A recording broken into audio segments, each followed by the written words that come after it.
Good morning students. आज मैं आपको बताने वाला हूं सॉल्युबिलिटी पे टेम्परेचर का क्या इफेक्ट होता है। मैंने अपने प्रीवियस लेक्चर में आपको बताया था कि when any solid dissolve into a liquid the process is called dissolution. उसके बाद मैंने आपको बताया था कि what is saturated solution. When no further amount of solute can be dissolved in any solution, at that stage the solution is said to be saturated solution. उसके बाद मैंने बताया था बेटा कि सॉल्युबिलिटी पे किन दो फैक्टर्स का सबसे ज्यादा इफेक्ट पड़ता है। पहला फैक्टर मैंने बताया था बच्चों कि nature of solvent and solute. उसमें मैंने आपको बताया था कि जो भी पोलर सॉल्यूट होगा that is easily dissolved in polar solvent. Polar वाला मॉलिक्यूल पोलर सॉल्वेंट के साथ डिसॉल्व होता है और नॉन पोलर जो सॉल्यूट्स होते हैं they dissolve in non polar.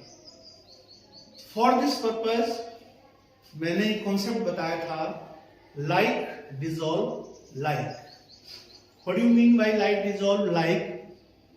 It means to say that organic compounds are always dissolved in organic solvent। मैंने उसका एग्जांपल दिया था आपको कि कोई भी ऑर्गेनिक कंपाउंड है वो ऑर्गेनिक सॉल्वेंट में डिसॉल्व होता है और कुछ ऑर्गेनिक सॉल्वेंट्स के कॉमन एग्जांपल मैंने आपको बताए थे, जैसे ईथर ऑर्गेनिक सॉल्वेंट है, कार्बन टेट्राक्लोराइड ऑर्गेनिक सॉल्वेंट है, इसके अलावा एसीटोन ये ऑर्गेनिक सॉल्वेंट है। इन ऑर्गेनिक सॉल्वेंट में ऑर्गेनिक कंपाउंड ही घुलेगा। अब ऑर्गेनिक कंपाउंड कौन है?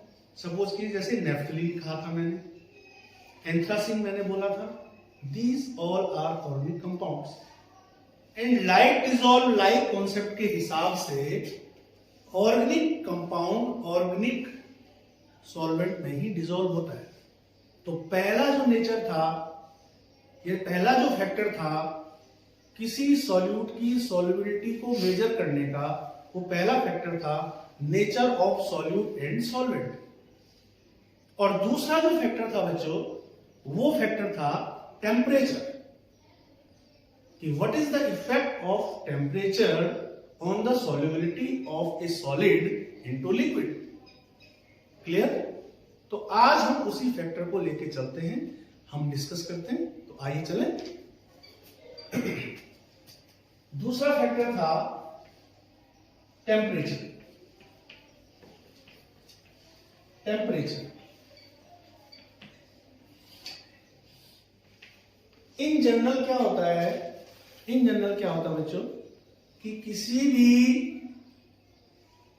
सॉल्यूट की अगर सॉल्युबिलिटी लिक्विड में देखनी हो तो जनरली इन जनरल टेम्परेचर बढ़ाने पे सॉल्युबिलिटी बढ़ती है।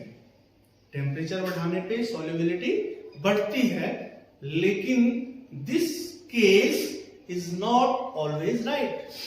ये केस हमेशा सही नहीं होता है। इन जनरल मैं आपको लिख देता हूं, in general the solubility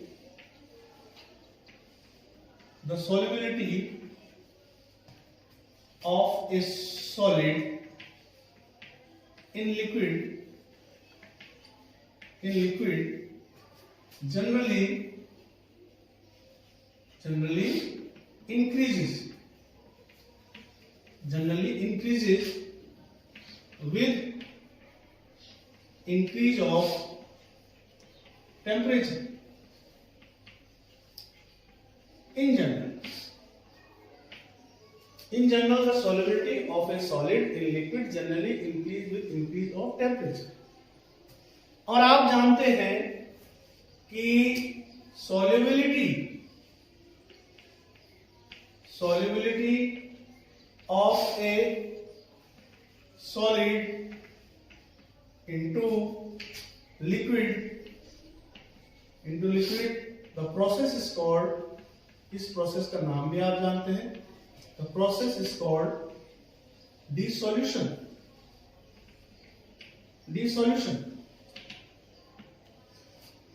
Solubility of a solid into liquid, the process called dissolution. And the dissolution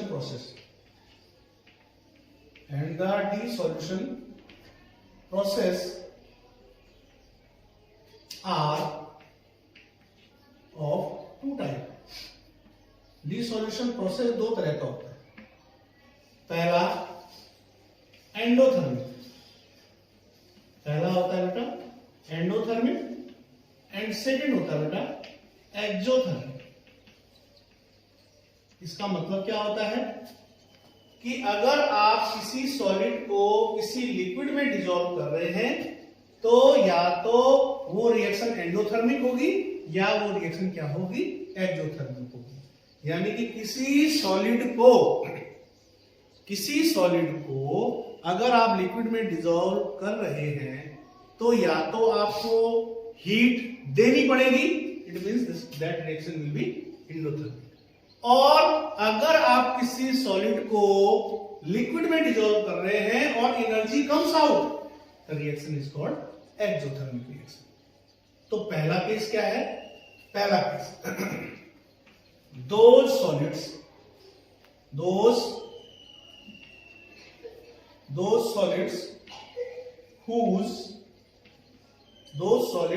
whose solubility, जिनकी solubility, whose solubility increases with increase of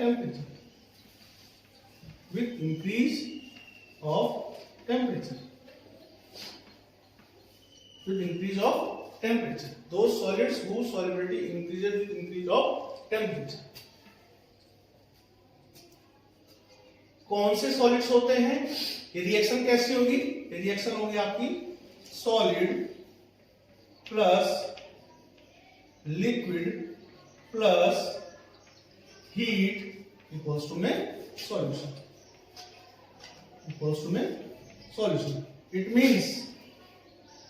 It means the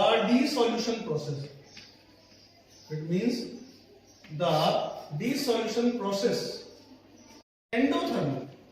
यहां पे जो dissolution होगा वो क्या होगा, एंडोथर्मिक.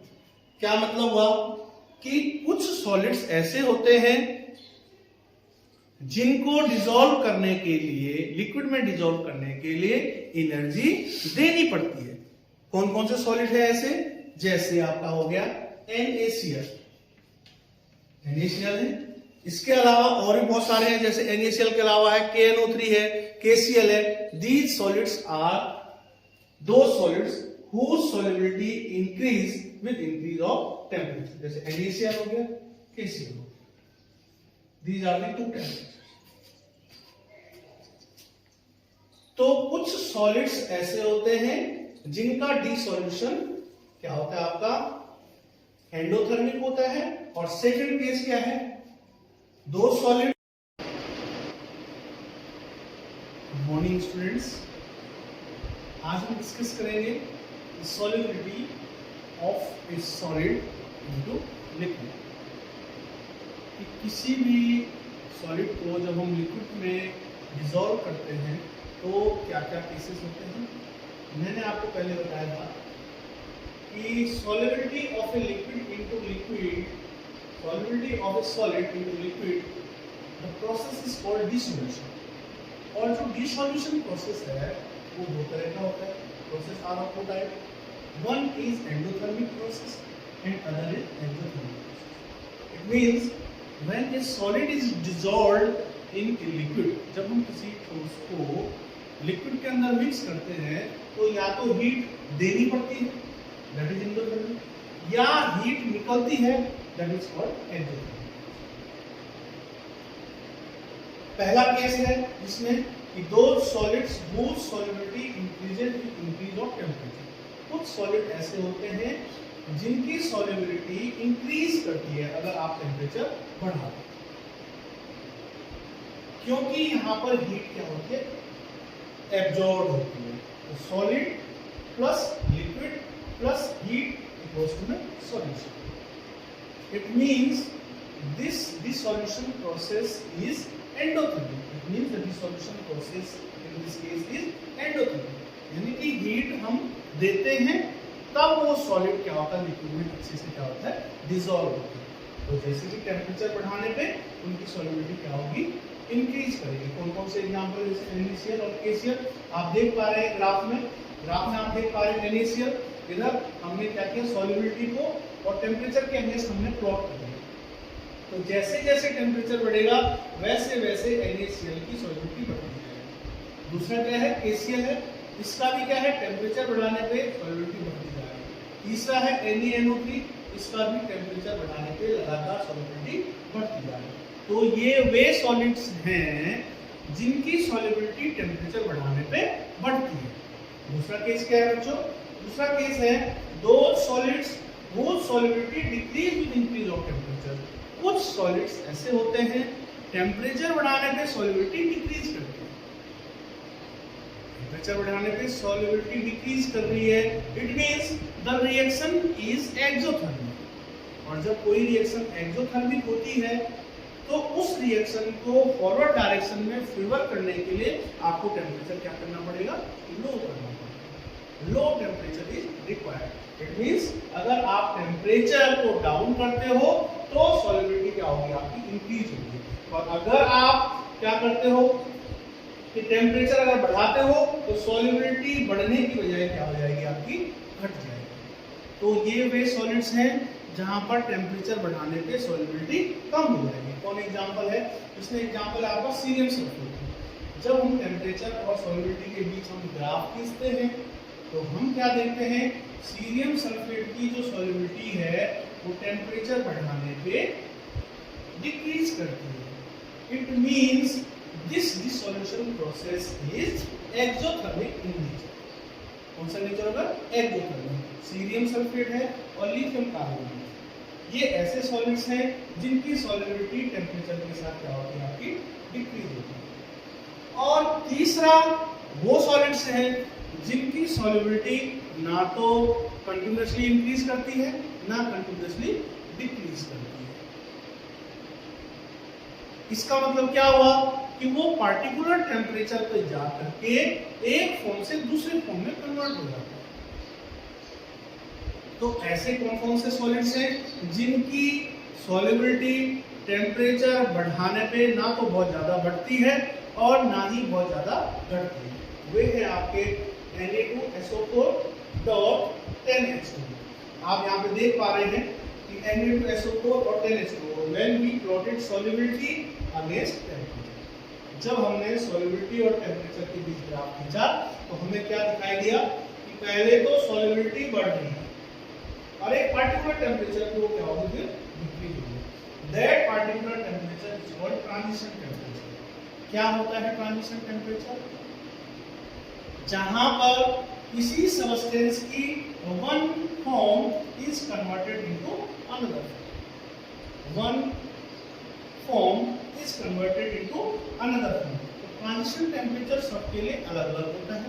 जैसे Na2SO4.10H2O के केस में 32.4 इज द ट्रांजिशन टेम्परेचर। इसका मतलब क्या हुआ, पहले सॉल्युबिलिटी इंक्रीज होगी यहां तक और फिर उसके बाद क्या हो जाएगी, डिक्रीज होगी। तो कौन कौन से हैं इनके एग्जांपल, जैसे मैंने बताया था सोडियम सल्फेट है, कैल्शियम क्लोराइड 4H2 है, अमोनियम नाइट्रेट है। ये वे सॉलिड है जिनकी सॉल्युबिलिटी टेम्परेचर बढ़ाने पे ना तो बहुत ज्यादा बढ़ती है ना ही बहुत ज्यादा घटती है। अब हम क्या कहते हैं, सॉल्युबिलिटी कर्व्स से कहते हैं, solubility curves. When solubility plotted against the temperature, जब हम सॉल्युबिलिटी और टेम्परेचर में हम ग्राफ खींचते हैं तो those curves are called solubility curves. Solubility और टेम्परेचर के बीच जो ग्राफ्स होते हैं उन ग्राफ्स को क्या बोलते हैं? सॉल्युबिलिटी कर्व्स बोलते हैं। सॉल्युबिलिटी कर्व्स दो तरह के होते हैं। कौन कौन से होते हैं? पहला कॉन्टिन्यूअस सॉल्युबिलिटी कर्व्स और discontinuous solubility curves. Continuous solubility curves इसको कहते हैं जहां पर टेम्परेचर बढ़ाने के साथ साथ सॉल्युबिलिटी कंटिन्यूअसली क्या करती है? इंक्रीज करती है। उन कर्व्स को क्या बोलते हैं? Continuous solubility curves. कौन कौन कॉन्टिन्यूअस सॉल्युबिलिटी कर्व्स? जैसे NaCl हो गया, KCl हो गया, KNO3 हो गया और NaNO3 हो गया। ये वे सॉलिड्स हैं जिनका टेम्परेचर बढ़ाने पे सॉल्युबिलिटी कंटिन्यूअसली इंक्रीज होती है। और दूसरा है डिसकंटीन्यूअस सॉल्युबिलिटी कर्व्स। इसका मतलब टेम्परेचर बढ़ाने पे सॉल्युबिलिटी कंटिन्यूअसली इंक्रीज नहीं होगी। एक बार इंक्रीज होगी फिर डिक्रीज होगी, फिर इंक्रीज होगी फिर डिक्रीज होगी। That's why such type of curves is called discontinuous curves। कौन देता है discontinuous curves? जैसे अमोनियम नाइट्रेट हो गया, कैल्शियम क्लोराइड हो गया, sodium sulphate dot 10H2। These are the substance whose curves is discontinuous। यानी कि टेम्परेचर बढ़ाने पे पहले तो बढ़ेगा फिर कम हो जाएगा, फिर बढ़ेगा फिर कम हो जाएगा। और एक पर्टिकुलर टाइप पे, एक पर्टिकुलर टेम्परेचर पे एक फॉर्म दूसरे फॉर्म में कन्वर्ट हो जाती है। That particular temperature is called transition temperature. Thank you, have a nice day.